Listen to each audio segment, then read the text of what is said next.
Assalamualaikum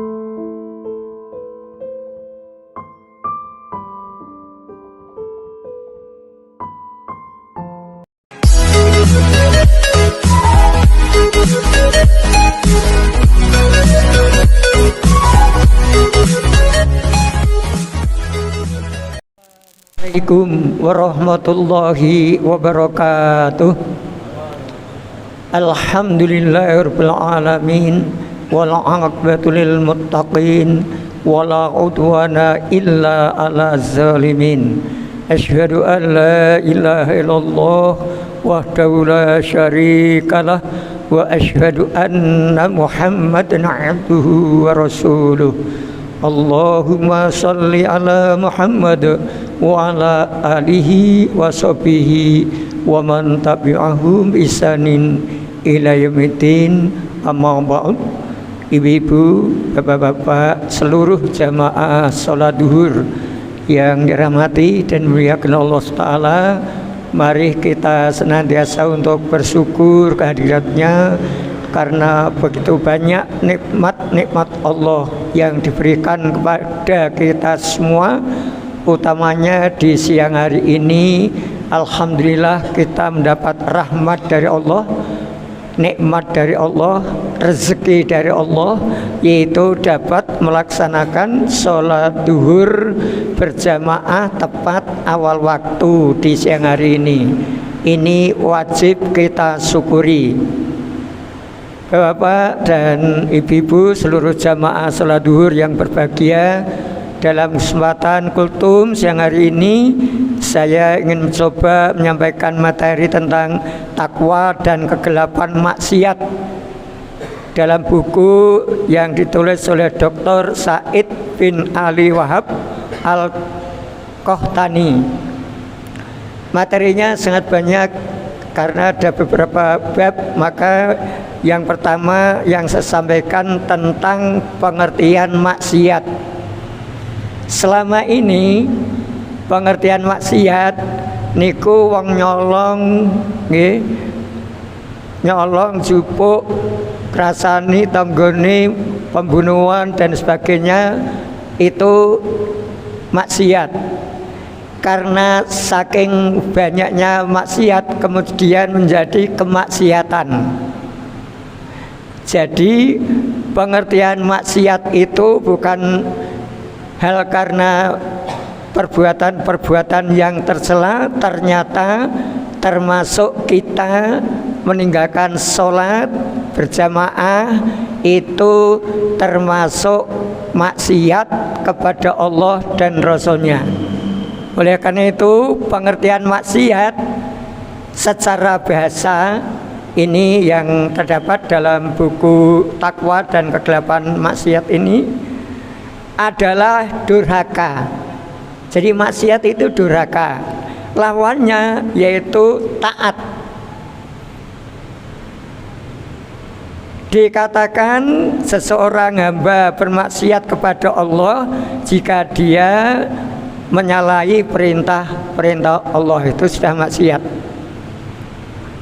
Seorang karyawan menyalahi pimpinannya, itu berarti bermaksiat kepada pemimpin. Maksiat disebutkan dalam Quran, mungkin bisa dibuka, nggih.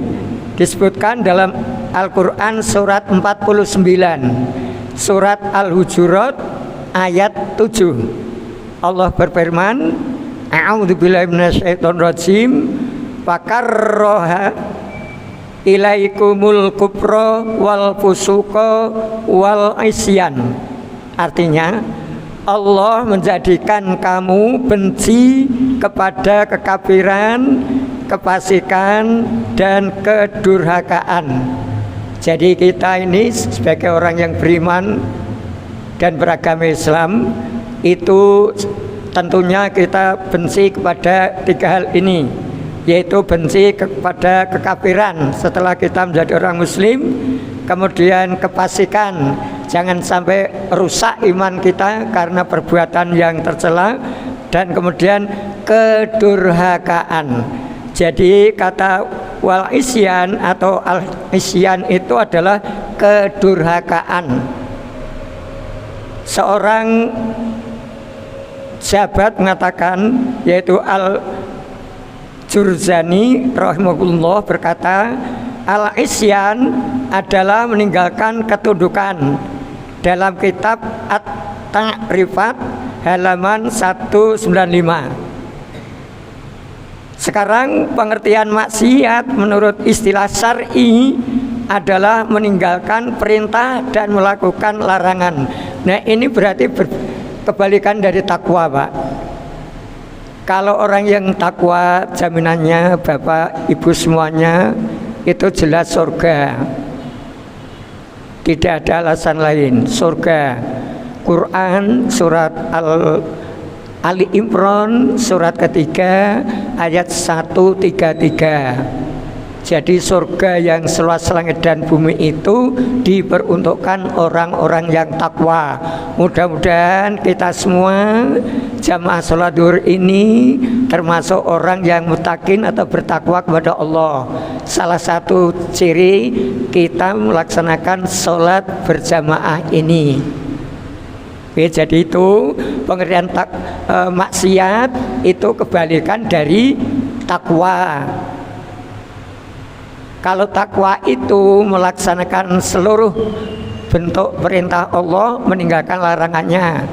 Sedangkan maksiat atau durhaka di sini bahkan melakukan larangannya, meninggalkan perintahnya. Ini contoh. Sholat fardu perintah Allah agar dilakukan berjamaah. Dasarnya Quran surat Al-Baqarah ayat 43. Allah berfirman, a'udzubillahi minasyaitonirrajim wa aqimus shalah wa atuz zakah warka'u ma'ar raki'in. Laksanakan sholat, tunaikan zakat, rukuklah bersama orang-orang yang rukuk. Ini perintah untuk melaksanakan sholat fardu secara berjamaah. Kemudian juga diperintahkan oleh Rasulullah banyak hadis yang menyebutkan bahwa kita, khususnya laki-laki itu berjamaah di masjid diusahakan, Pak. Kalau dengan jauh dengan masjid, ya musola yang terdekat di lingkungan penjenengan. Jangan sampai sholat 5 waktu itu dilakukan secara munfarid atau dilakukan sendiri di rumah. Misal, aku tak sholat ngomawai ben cepet ora dzikir sisan. Tapi kalau di sholat berjamaah itu biasanya agak lama sedikit karena ada dzikir dan lain sebagainya. Nah, ini jadi termasuk perintah-perintah Allah yang lain yang ditinggalkan itu sebenarnya maksiat, Pak. Jadi maksiat itu bukan hanya mencuri, korupsi, kemudian perbuatan-perbuatan buruk yang lain, bukan. Termasuk niki nun sewu, sholat berjamaah agar merapatkan shop. Saya ulangi, agar merapikan dan merapikan shop itu perintah Rasulullah, Pak. Hadisnya ada 6 nih. Tapi bagi mereka yang tidak mau merapatkan shop itu berarti maksiat, Pak.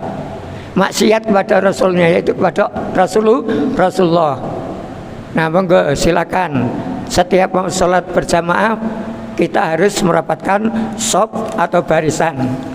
Jadi itulah pengertian tentang maksiat. Maksiat itu durhaka, durhaka kepada Allah dan Rasulnya. Meninggalkan perintahnya, melakukan larangannya, itu maksiat. Banyak maksiat-maksiat yang dilakukan oleh manusia di permukaan bumi ini. Non sewu ini agak keluar sedikit. Dari mulai pilpres kemarin sampai pilkada yang baru saja itu banyak maksiat karena melanggar aturan dari Allah. Mestinya ngikuti aturan yang telah ditetapkan oleh Allah. Misalkan harus jujur ya jujur, adil adil, tidak ada kata-kata serangan fajar. Ingin menjadi seorang penguasa tapi beli suara, ini juga maksiat. Terakhir, karena nanti banyak yang saya sampaikan untuk Sabtu yang akan datang, apa akibat orang yang bermaksiat?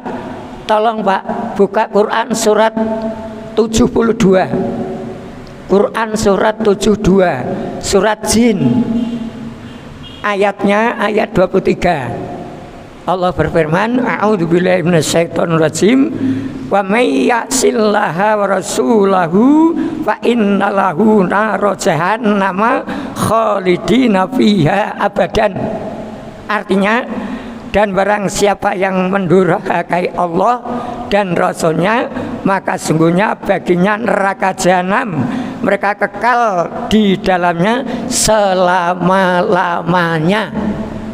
Orang Islam tapi maksiat sampai mati tidak bertobat, nanti dimasukkan ke neraka jahanam, kekal selama-lamanya. Oleh karena itu, mari Bapak Ibu semuanya, bentuk kedurhakaan kita kepada Allah atau bentuk maksiat sekecil apapun, kalau bisa kita hindari, harus kita hindari, terutama dengan kehidupan dalam rumah tangga. Nggih, karena sekarang ini banyak berita-berita yang muncul tentang KDRT. Suami istri selingkuh dan sebagainya, itu maksiat sebenarnya. Tapi karena dia tidak ngerti, maka dia melakukannya. Maka insya Allah di minggu Sabtu yang akan datang saya sampaikan sebab-sebab maksiat. Jadi hari ini tentang pengertiannya. Untuk berikutnya sebab-sebab maksiat. Kenapa orang melakukan maksiat? Insya Allah hari Sabtu yang akan datang akan saya sampaikan. Demikian, mudah-mudahan bermanfaat dengan saya sampaikan pengertian maksiat ini. Mudah-mudahan kita mampu untuk menanggulangi atau tidak melakukan maksiat apapun bentuknya. Mari kita tutup dengan doa kafaratul majelis. Subhanakallahumma wa bihamdika asyhadu an la ilaha illa anta astaghfiruka wa atubu ilaik. Assalamualaikum warahmatullahi wabarakatuh.